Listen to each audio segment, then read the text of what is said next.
ሰላም ዝኸበርኩም ተኸታተልቲ ኤሪሜድያ ሰንተር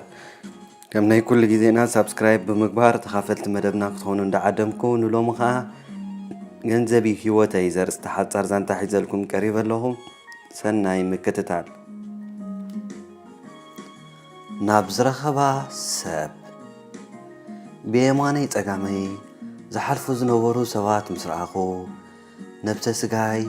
ብራዕድያ አንቀጥቀጠ። ክንፊ ዘለወን ደቂ ኣንስትዮ ነዛ ሰላምታ ሲትረፍ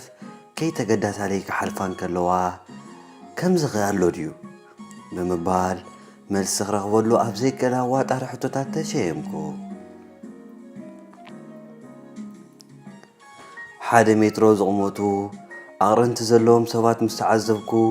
መልኣኽ ኣካላተይ ቀንጥጥ ኢሉ ናብ ዘብሎ ጠፋኣኒ። ኩሎም ከም ሰብ ከይቆጠርኒ ክሓልፉ ከለዉ ኣነ ተዓዚመ ጥምቶም። ቅድሚ ፍርቂ ሰዓት ኣብ ባር ሓንኬሎ ዝሑል ቢራ ጨቢጠይ ዘናጋዕ ከም ዘይነበርኩ ሃንደበት ናብዚ ዘይፈልጦ ቦታ ምምፅአይ ገረመኒ። ስኽራን ከይብሎ ስኽራን ዝበሃላ የብለይን። ሕልሚ ኸይከውን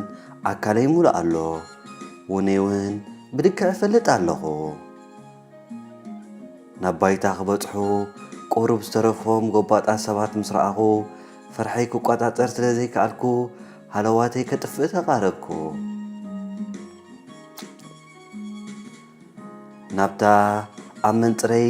ዝነበረት ማዕዶ ትዕዝብተይ ምስ ፈነኹ ግን ሓደ ተስፋ ዘብ ሃዋህው ተዓዘብኩ። ብህዱእ መንፈስ ሓጎስ ዝመልኦ ሃዋህዋን ዝዘናግዑ ከማይ ሰባት ዘለኒ ዓቕሚ ኣኻኺበ ናብኦም ንምምራሕ ብጉያ ተበገስኩ። ኣብ ኣእምሮይ ዝመላለሱ ዝነበሩ ጨሌዳ ሓሳባት ግን ክቆፃፀሮም ኣይከኣልኩን። ቅድሚ ፍርቂ ሰዓት ኣብ ዝነበርኩ ባር ሓንኬሎ ድማ ብሓሳብ ድሕሪት ተመሊሰ ክዝክር ጀመርኩ። ካብቲ ቦታ ብኸመይ ናብዚ ዘይፈልጦ ቦታ መፅየ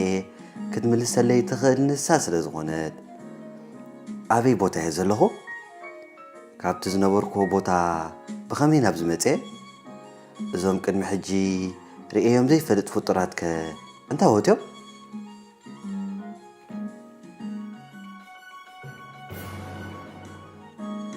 ክራማት ብምንባሩ ኣጋምሸ ዝሃረመ ዝናብ ንኸተማ ኣስመራ ጠልቂዋ ነበረ። ኣብታ ምስ መትዓቢተይን ደገ ገዛውተይን ዝተቋፀርኩላ ባር ሓንኬሎ መኪናይ ብናህር እንዳወንጨፍኩ የበፅሐ። ዝኣተኽዋ ባር ብዕክታት ትኪ ሽጋራ ዳርጋ መውፅእ ትኪ ፋብሪካ እንዳነብራ መሲላ ፀኒሓትኒ። መትዓቢተይ ኣብ ሓደ ጣውላ ተኣኪቦም ብዘይ ካሳሚ ስሙ ኮካ ዝኣዘዘ ገዲፍካ ብምልኦም ቢራ ጠሊቦም እዮም ፀኒሖምኒ። ምምፀይ ምስ ተዓዘቡ ሕሉፍ ዝኽሪ ብዘመንጩ ፍሕሽው ኣቀባብላ ተቐቢሎም ብኽብሪ ኮፍ ኣበሉኒ። ሃየ እዚ ቢራ ኣልዒልኪ 2 ጥርሙዝ ዋይት ሆርስ ዊስኪ ምፂ። ገና መንበረይ ኣጣጢሐ ኮፍ ከይበልኩ ንኣሰላፊት ብንዕቀት ኣዘዝክዋ። ድኻ ክነዓቕ ኣለዎ ዝብል ፕሪንሲፕል እዩ ዘለኒ። ኖ ቢራ ኢና ንሰቲ። 6ኦም ብሓባር መለሱ። ንዓይ ዒንዳ ሒዝኩምሲ ቢራ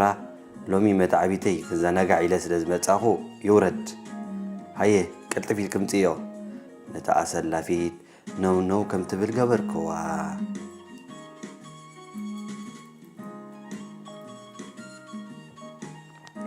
ብርክት ዝበለ በረድ ኣኽቲተን ዝመፃ 2 ጥርሙዝ ዊስኪ ንኽብሪ መትዓቢተይ ከፊተ ድልዋት ገበርክወን። ከም መበገሲ ሓሓንቲ ቅዳሕ ብዘይ ዕረፍቲ ጭልጥ ድሕሪ ምባል ኣተኩረይ ናብቲ ኮኳ ሒዙ ዝዕዘበና ዝነበረ ሳሙኤል ገበርኩ።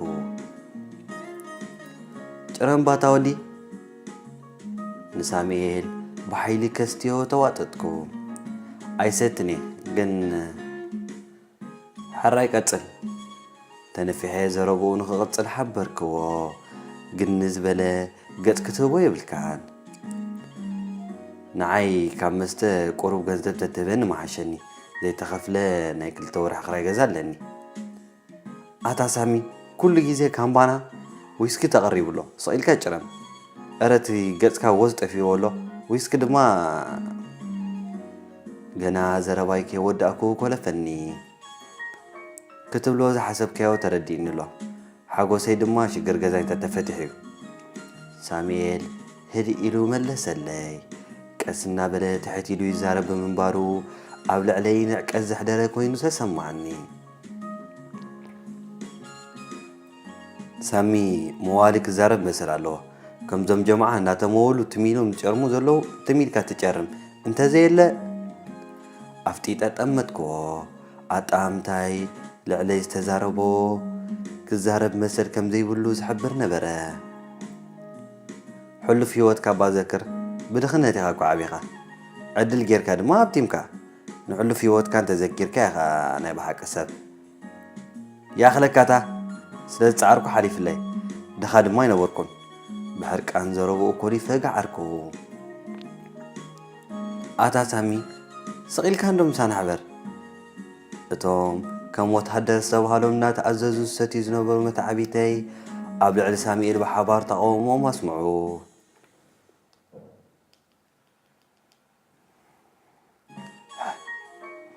ብሕርቃን ገዲፈዮም ከይከይድ ፍርሖም ኣብ ገጾም ይንበብ ነበረ ገንዘብ ኣይጠመን ገንዘብ ዝኣመነ ኣይዕወትን እዩ ገንዘብ ስለ ዝሰኣንካ እንዲኻ ብድኽነት ትጣላቐ ዘለኻ ንዓይ ብሃብተይ ኩሉ ሰብ ፈልጠኒ ሳሚ ግን ነታ ወልዕያ ዝነበርኩ ሽጋራ ስሒበ ኣብ ገጹ ኡፍ በልኩሉ ገንዘብ ዝልምን ሰብ ክትንዕቆ ጥራይ ዘለካ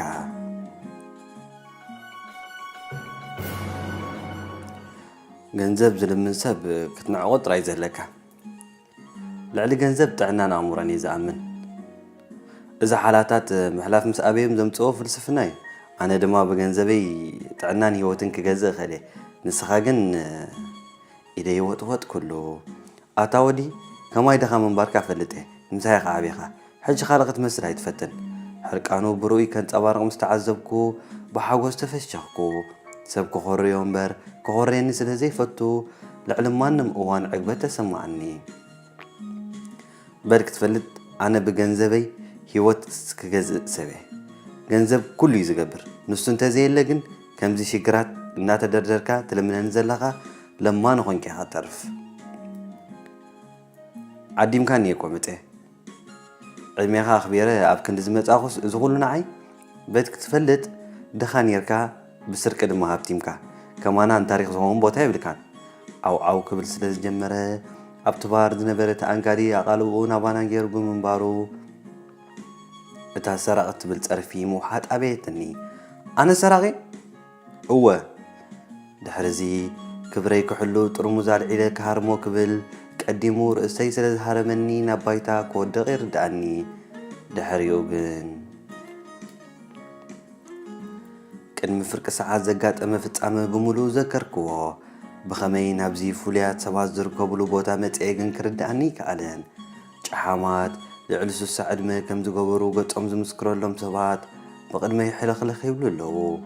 ዓቐን ዕብየቶም ከክንዲ ኣንጭዋ ዝበፅሕ ብምዃኑ ብፍጥረቶም ኣመና ተገረምኩ ኣብ ነፍሲ ወከፍ ጉዕዞይ ሓድሽ ጋሻ እዩ ጋሻ እዩ ዝብል ድምፂ ይፍኑ ብምንባሮም ነቲ ከባቢ ጋሻ ምዃነይ ንዓይ እውን ክስወጠኒ ኣይከኣለን ዝጀመርክዎ ጉዕዞ ምውዳእቢኒ የማነ ፀጋማ ቀባሕባሕኩ ብፀጋመይ ኣብ ዝነበረ ሰጣሕ ጎልጎል ሓደ ዓብይ ታቤላ ረኣኹ ኣንፈተይ ዘነፅረለይ ክኾነለይ እንዳተመነኹ ማእዝነይ ቀይረ ተጓዓዝኩ እቲ ታቤላ ናባይ ገፁ እናቐረበ ዝመፅእ ዘሎ ኮይኑ ተሰማዕኒ ብማዕዶ ድማ ሓቀኛ ምንባር ኣብዚ ጊዜያዊ ምንባር ኣብቲ ናይ ትማሊ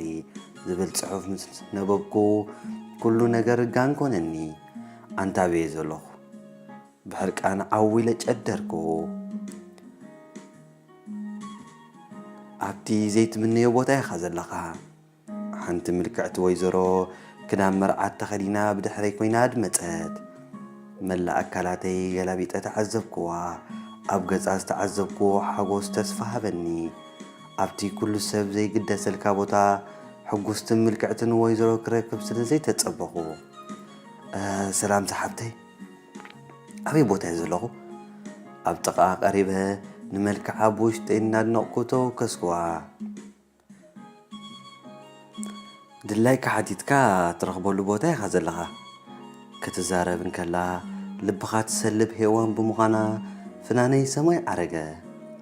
ድላይ ሓቲተስ ረክብ እወ ድላይ ከሓቲትካ ክምለሰልካ እኽእል እየ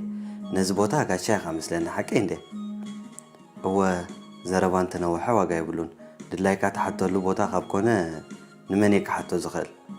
ህዎ ኺለ ሓተትኩ ዋላ ንዓይ ድላይ ክረክብ ካብ ፈቐድክለይ ብርክ ዝበለ ገንዘብ ሂብኪ ናብታ ዝነበርኳ ባርሓንጌሎ ክትመልስኒ ፈጣሪ ንሰብ ገንዘብ እዩ ዝፈቱ ክበሃል ሓቂ እዩ ሳላሃ ሃብተይ ድላይ ናብ ዝረከቦ ቦታ መፀ ሓቂ እንዴ ሓጎሰይ መዋዳድር ተኣልቦ ኮይኑ ድርብ ሃብቲ ክጭብጥ ተሃወኽኩ ኣብ ኩሉ ነገር ህወይኻ ትመስል ብዝኾነ እዚ ጥማር ገንዘብ እንቃ ንዓኻይ ድላይካ ኣዚዝካ ረኺብካ ኣለኻ ሞ ገዲፋትኒ ክትከይድ ተበገሰት ሓንቲ ጠለብ ግን ረሲዕ ከለኺ ናብታ ዝነበርኳ ባርባ መለስኒ እዚ ኩሉ ጽቡቕ ትገብርለይ ዘለኺ መን ኢኺ መልክዕኺ እኳ ካብ ፈለማ ወቓሕ ኢልኒ ኣሎ ሕልናኻ ኪኖ ሓፁር ተሰንድዩ ግዜኻ ብኾንቱ ዘሕለፍካ ኮይንካ እምበር ንዓይ ስምፈለጥካኒ ነርካ ስግር ገንዘብ ሓልዮት ሓዊስካ ክትፈልጥን ክትመራመርን እተንትፍትን ንዓይ ምፈለጥካኒ ሃንደበት ክዝንጥለኒ ስለ ዝጀመረት ሕርቃነይ ጠርዚ በፂሑ እኮ ተዛርሰዓንኮ ኣንተ ሓብትና ገንዘብ እንተሎ ኩሉሎ ሽኮሪና ኢኺ ጽቡቕ ድማ ትገብርለይ ኣለኺ በዚ ድማ ይመስግነኪ ኪነዚ ግን ኣይፈልጠክነ ካብ ሽኮሪና ኢኺ ኢልካ መልክዐይ ተድንቕ ኣስፊሕኻ ምሕሳብ ማሓሸካ ስመይ እንተደሊኻ ግን ልዕልቲ ድያና በሃል ልዕልቲ ድያና ጓል ጎዳይፍ ወይ ጓል ኣባሻውል ትኮንለኪ ኣብኡ ዝረኣኹ ኮይኑ ስምዓኒ ኣሎ ምናልባት እንተፈለጥክዋ ማህደር ኣእሙረይ ክፍትሽ ጀመርኩ ግዜኻ ብኾንቱ ስለ ዘሕለፍካዮ እዩ ትፀገም ተማራሚሮም ዝተዓወቱን ሕያውነት ዘረኣዩን ታሪክ ዝሰርሑን እናሃለውልካ ኣብቲ ማዕዶ ብሓጎስ ይሰራሰሩ ምናልባት ደቂ ዓድኻ ክዝከረካ ድምፃዊ የማነ ገብረ ሚካኤል ሼክ ኢብራሂም ሱልጣን ቀዳማይ ፕሮፌሽናል ዮሃንስ ዘሚካኤል ስውኦ ዳዓፋ ዋዕ እዚኦም ዳ ቀደም እኔም ሞይቶም ተጸሊልክ ዲኺ ንስኻ ኢኻ ተጸሊልካ ዘለኻ ንምዃኑ ኣበይ ዲኻ ዘለኻ እንድዒ ቅድሚ ፍርቂ ሰዓት ብትምካሕትኻ ብዘበገሶ ብኣሲር እስኻ ታሪምካ ኣብቲ ባር ምስ ወደቕካ ሞይትካ ኢኻ ድሕሪ ሞት ዘሎ ቦታ እዚ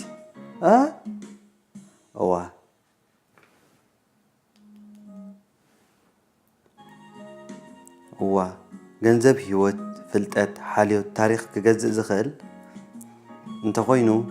እንካ ክሻ ሙሉእ ገንዘብ ውሰዶ ምስቶም ሕጉሳት ብፆት ክትከይድ ተሃዊኻ ስለ ዘለኹ ቻው ገጽካ ያበትን ተበገሰት በይነይ ደኣ ናበይ ገዲፍክን ተኸዲ መኻዳ ኸስጋኣኒ ጀመረ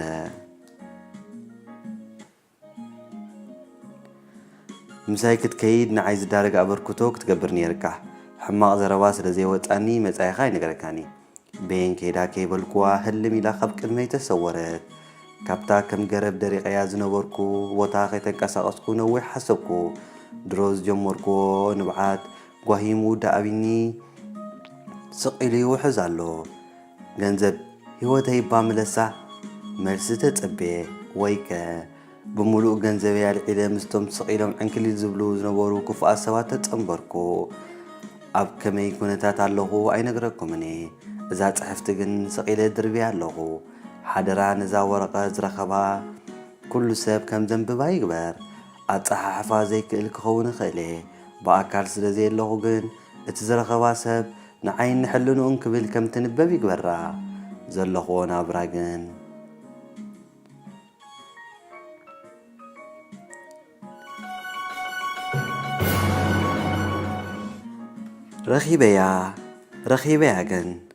ረኺበያ እዛ ደብዳቤ ከምዚ ኸማይ ሃብታማት ንምስንባድ ስለ ዝኾነ ዕላማኣ ግን ገንዘብ ንዘለዓለም እምበር ንሱ ሰብ ይገብር ልዕሊ ፍልጠት ኮይኑ ድማ ይጓዓዝ ገንዘብ እምበር መታን ሰብ ከይረኽባ ኣብ ገዛይ ሸጒጠያ ኣለኹ ፋልሶ ዝኾነ መልእኽቲ እዚ ኣብ ጥሕያ ምንባባ እዚ ዝፈቱ ኣቦይ ድማ ብኣንጻሩ ሃብቲ ዝኣምን ዝኾነ ካብ ምንባብን ምርማርን ዝተላዕለ ነዛ ወረቐት ኣቦይ ኣብ ዝጉሕፈሉ ቦታ ይረኺበ እያ ፍልጠት ልዕሊ ገንዘብ ምዃኑ ስለ ዝኣምን ሕድረይ ከተግብር ናባኹም የብል ኣለኹ ተዓማጢፀ እያ ግን እምበር ከስ ዝኸበርኩም ተኸታተልቲ ኤርሜድያ ሰንተር ንሎሚ ዘዳለኽዋ ሓፂር ዛንታ እዚኣ ነይራ ሰብስክራይብ ክትገብሩ እንዳተማሕፀንኩ ኣብ ካልእ ክሳብ ንራኸብ ሰላም ቅነ